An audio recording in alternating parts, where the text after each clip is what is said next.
ሚስትህ ሒጃብ የማታደርግ ከሆነ አንተ ሰላት የማትሰግድ ከሆነ ቤትክ ውስጥ ምስሎች በየቦታው ተሰቅለው ከዋለ ቲቪው 24 ሰዓት ሙዚቃ የሚጮህ ከሆነ ታዲያ ምን ትጠብቃለህ? መላእክቶች እንዲመጡ? ቆይ ግን ሙዚቃና መሰል ነገሮች ጅኖችን ይስባሉ? እኔ ቁርአን በመቀራባቸው ሰዎች ላይ ያሉ ጅኖችን ደጋግሜ ጠይቃቸዋለሁ። ወደ ሰው ቤት የሚያመጣችሁ ወይም የሚስባችሁ ወይም የሚቀሰቅሳችሁ ዋናው ነገር ምንድነው? ሙዚቃ። ሌላው ሼክ ብዙ ጊዜ የምንጠየቀው ነገር ጅኖች የሰው ልጅን ሊያፈቅሩ ይችላሉ? አዎ፣ ይህ በህይወት ተሞክሮ ያየነውም እውነታ ነው። ጅኖች በተቃራኒ ጾታ ላይ ፍቅር ይዛቸዋል። ልክ እንደኛ ሁሉ ወንድና ሴት ጅኖች አሉ። እኔ በብዛት ያስተዋልኩት ይህ በተለይ ለእህቶቻችን ነው። ጅኖች ወደ እህቶቻችን የሚሳቡት ዋነኛው መንገድ በመኝታ ቤታቸው ውስጥ ባለው መስታወት በኩል ነው። በአንዳንድ ሰዎች ላይ ቁርአን ስቀራባቸው ጅኖች ራሳቸው እንደነገሩኝ ከሆነ መስታወት ለነሱ ከሰው ጋር ለመገናኘት በጣም ቀላሉ መንገድ ነው። ስለዚህ ሁሌም ለእህቶቻችን የምመክረው መኝታ ቤታችሁ ውስጥ መስታወት ካለ ፊቱ ወደ አልጋችሁ እንዳይዞር አድርጉ። ወደ መስታወት ስትመለከቱም ቢስሚላህ በሉ። በክፍሎቻችሁ ልብስ ከማውለቃችሁ በፊትም ቢሆን ቢስሚላህ ማለትን እንዳትረሱ። በአሁኑ ጊዜ ወንዶቹም ቢሆኑ መጸዳጃ ቤት ውስጥ ራቁታቸውን ሆኖ ፎቶ ይነሳሉ። መጸዳጃ ቤት እኮ የሸይጣኖች መኖሪያ ነው። የሆነ ሰው እንዲህ ያደረገ ጅን ቢለክፈው ራሱን እንጂ ማንንም ጥፋተኛ ማድረግ አይችልም። ሴቶች ደግሞ መጸዳጃ ቤት ውስጥ ሆነው ሜካፕ ተቀብተው ፎቶ ተነስተው ሶሻል ሚዲያ ላይ ፖስት ያደርጋሉ። ይህ ጅኖችም ጭምር ወደ እነሱ እንዲሳቡ ምክንያት ይሆናል። የነሱ መሳብ ደግሞ ብዙ ጉዳቶችን ሊያስከትል ይችላል። ከነዚህም አንዱ ተደጋጋሚ የሆነ ኢህቲላም ነው። ይህ ደስታ እየፈለገ ያለ ጅን ነው። አንተ አይሰማህም፣ እነሱ ግን ይሰማቸዋል። የሆነ ሰው በህልሙ ግንኙነት እያደረገ ያያል። ሲነሳ ራሱን ረጥቦ ያገኛል። ተነስቶ ገላውን ታጥቦ ምንም እንዳልተፈጠረ ህይወቱን ይቀጥላል። እኛ ዝም ብሎ ተራ ህልም ሊመስለን ይችላል። ነገር ግን ይህ ጅኑ በህልማችሁ እየመጣ ግንኙነት እያደረገ ሊሆን ይችላል። አንድ ጊዜ በአንዲት እህት ላይ የቀራው ነበር። ለ10 ዓመታት ነበረ የያዛት። አልሐምዱሊላህ ድግምቱን አስለቀቅን። በኋላ ጅኑን ለምን አትወጣም ብዬ ጠየቅኩት። ሙስሊምም አልነበረም። ሙስሊም ሁን፣ እኛ እንጠብቀሃለን፣ አያቱል ኩርሲ አለን፣ አንዳንድ ነገሮችን እናስተምረሃለን፣ ወደ መዲናም እንልከሃለን። በነገራችን ላይ በመዲና ሐረም ውስጥ ጅኖች ከትላልቅ ሼኾች ጋር የሚማሩበት ቦታ ነው። in Masjid al-Nabawi, Masjid of the Prophet sallallahu alaihi wasallam. Allahu akbar. አንዳንድ ጅኖች ሰው መስለው በሐለቃት ላይ ታይተዋል። ሼክ ኢብን ባዝም ይህን አንስተዋል። ሌሎችም ይህን ያዩ ሼኾች አሉ። ከዛም ተሰወሩ። ሼክ ሙቅቢልም በጣም ጎበዝና ብልህ የነበረ ጅን ተማሪ ነበረው። ሼክ ኢብን ባዝ አይነ ስውር ነበሩ። እናም እሳቸው ያንተ አነጋገር የሰው አይመስልም ብለውታል። ከዛም ተሰወረ። እና በመስጂዱ ውስጥ ቦታዎችን እናውቃለን። እናም ለጅኑ መሄድ ትችላለህ አልነው። ጅኑም ምን አለን? አልችልም፣ ከሷ ጋር በስሜት ተሳስሬያለሁ። ከዚች ሴት ጋር 10 ዓመት ሙሉ ነው አብሬያት የኖርኩት አለ።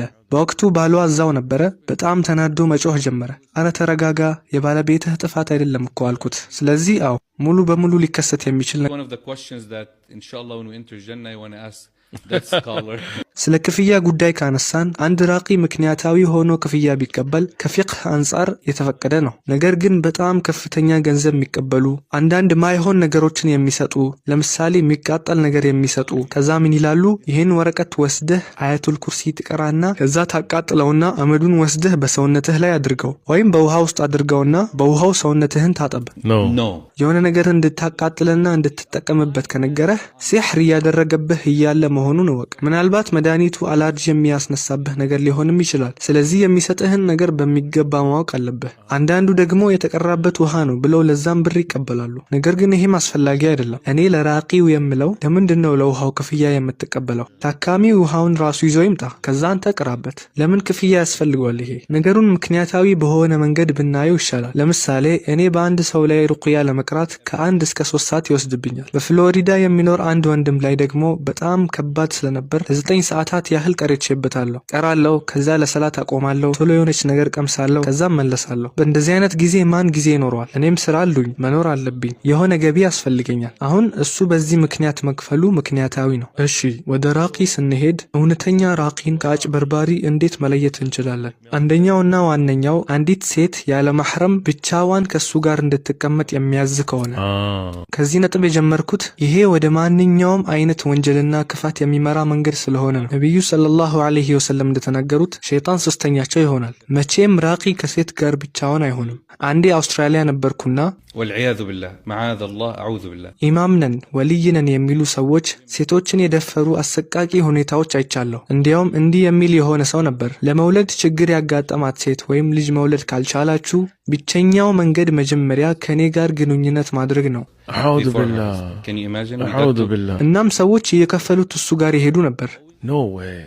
What kind of a man would allow his wife to go to a أعوذ بالله? ሁለተኛ ሴትን የሚነካ ራቂ በምንም መልኩ ሊነካት አይገባም። ነብዩ ሰለላሁ ዐለይሂ ወሰለም ለቤተሰቦቻቸው ግንባራቸው ላይ እጃቸውን እያደረጉ ነበር። ችግር የለውም። ነገር ግን ሴትን በፍጹም ነክተው አያውቁም። መንካት የማይገባህን ሴት ከመንካት ጭንቅላትህ ላይ በብረት ቢመታ ይሻላል። በእርግጥ አዎ እጅን በግንባር ማሳረፍ የበለጠ ኃይል ይኖረዋል። ነገር ግን ማታውቃት ሴት ላይ እጅህን አታሳርፍ። ባሏ እጁን ግንባሯ ላይ ያደርግና ራቂው ደግሞ በባሏ ግንባር ላይ እጁን አድርጎ መቅራት ይችላል። ነገር ግን ፊትና ስላለ ወደሷ በጣም መቅረብ በጭራሽ ተገቢ አይደለም። ጅኖች እኮ እዛ አሉ። በዛ ሰዓት ከጅኖች ጋር እኮ ነው የምትቀመጠው። አይኗን ያት ፊቷን ያት እያሉ አንተን ለማሳሳት ይሞክራሉ። አንተ ደግሞ በዛ ሰዓት እንደዛ እያሰብክ ምትቀራ ከሆነ ምትቀራው ምንም ኃይል አይኖረው። ዝም ብሎ መቅራት ሳይሆን ስንቀራ ልባችን ኃይለኛ መሆን ይኖርበታል። ሶስተኛ በምንም ምክንያት የሰውነት ክፍሏን እንድታሳየው የሚጠይቅ በጭራሽ ተገቢ አይደለም። አንድ ሴት ሽፍታዋን ልታሳየኝ አይገባም። አንድ ተጨማሪ ነገር ለእህቶች አለኝ። ለምሳሌ አንዲት እህት በየቀኑ ከእንቅልፏ ስትነሳ